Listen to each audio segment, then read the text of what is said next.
रश्मि और अमर लॉकडाउन के चलते डेटिंग ऐप पर मिलते हैं। उसी बीच उनकी बॉन्डिंग बहुत अच्छी बन जाती है और दोनों एक दूसरे से प्यार करने लगते हैं। बस लॉकडाउन खत्म होते ही चट मंडी पट शादी। उससे पहले घर में बात तो कर लो। अरे माँ पापा कभी मना नहीं करेंगे। अमर की बात सुन रश्मि खुश हो जाती है। ऐसे ही दिन बीतते हैं और देखते ही देखते लॉकडाउन खुल जाता है, जिसके अगले ही दिन अमर अपने परिवार के साथ रिश्ता लेकर रश्मि के घर पहुंच जाता है। अभी लॉकडाउन खुला ही है और कोरोना तो खत्म भी नहीं हुआ, इसलिए ज्यादा कुछ ना करके अगले कुछ दिनों में छोटे फंक्शन के साथ शादी कर लेते हैं। अमर के पापा की बात पर सब सहमत हो जाते हैं। कुछ दिन बाद दोनों की शादी हो जाती है और रश्मि अपने ससुराल पहुंच जाती है। बेटा, शादी तो तूने अपनी मर्जी से कर ली, लेकिन बहू को बोल देना इस घर में हुक्म मेरा ही चलेगा, इसलिए अपना राज जमाने की कोशिश भी ना करें। माँ, रश्मि को यहाँ सिर्फ प्यार, आशीर्वाद और अपनापन चाहिए, पैसा या राज नहीं।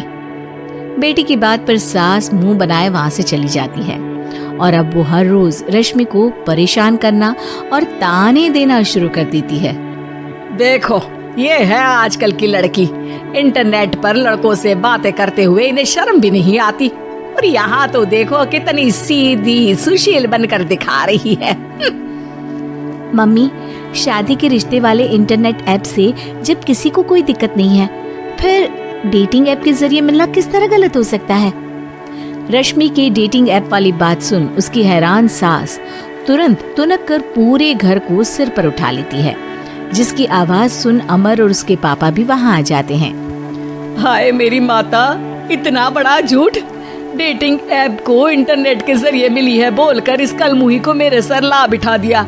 अरे नास पिटी, तुझे जरा भी शर्म नहीं आई? वहाँ न जाने कितने लड़कों से गुलु गुलु करके तुझे मेरा ही लड़का मिला था फंसाने के लिए। माँ, मुझे तो समझ नहीं आ रहा क्या बोले जा रही हो। डेटिंग ऐप इस्तेमाल करना कोई अपराध नहीं है, और तुम रश्मि को ऐसा कैसे बोल सकती हो? मैं भी तो था उस ऐप पर।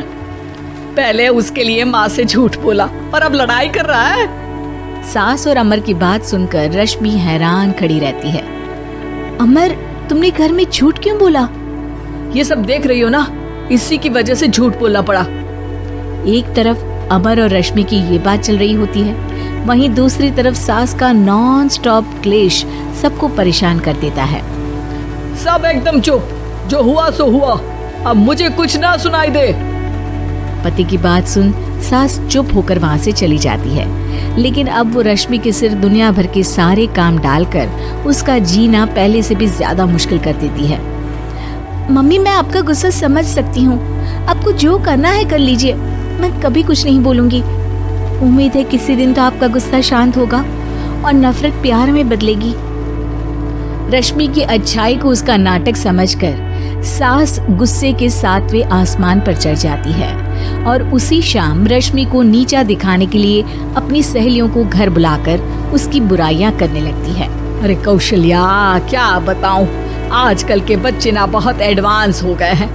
पहले रिश्ते घर परिवार वाले सब देख परख के कराते थे, और अब ये लोग खुद न जाने कहां कहां मिलकर खुद ही सब कुछ पक्का करके हमें बता देते हैं।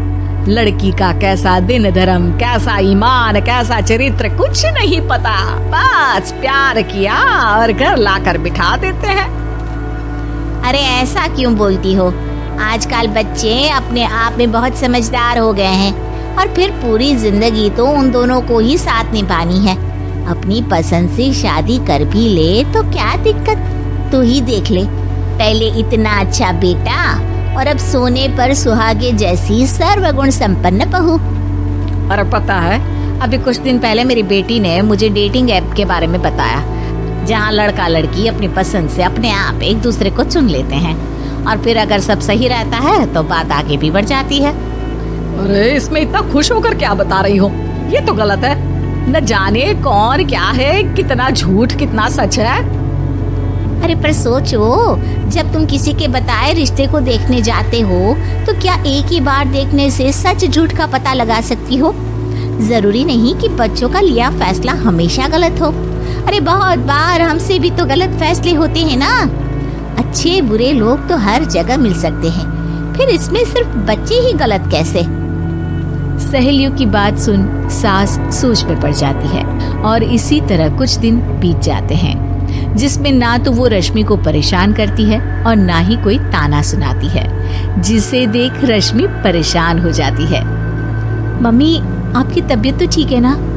कुछ दिनों से देख रही हूँ आप मुझे कुछ बोलती ही नहीं। तो मेरा परेशान करना ज्यादा अच्छा लगता है क्या? नहीं, आपकी शांति उससे ज्यादा परेशान कर रही है। शांति इसलिए है क्योंकि मुझे एहसास हो गया है कि गलत तुम लोग नहीं, मेरी सोच है। प्यार तो एक सुंदर एहसास और शादी खूबसूरत साथ है। अगर ये साथ सच्चा है तो कहीं पर भी किसी भी तरह जुड़ा हो उससे कोई फर्क नहीं पड़ता। आप कौन है? इतनी अच्छी बातें मेरी पत्नी तो नहीं बोल सकती। क्या आप भी?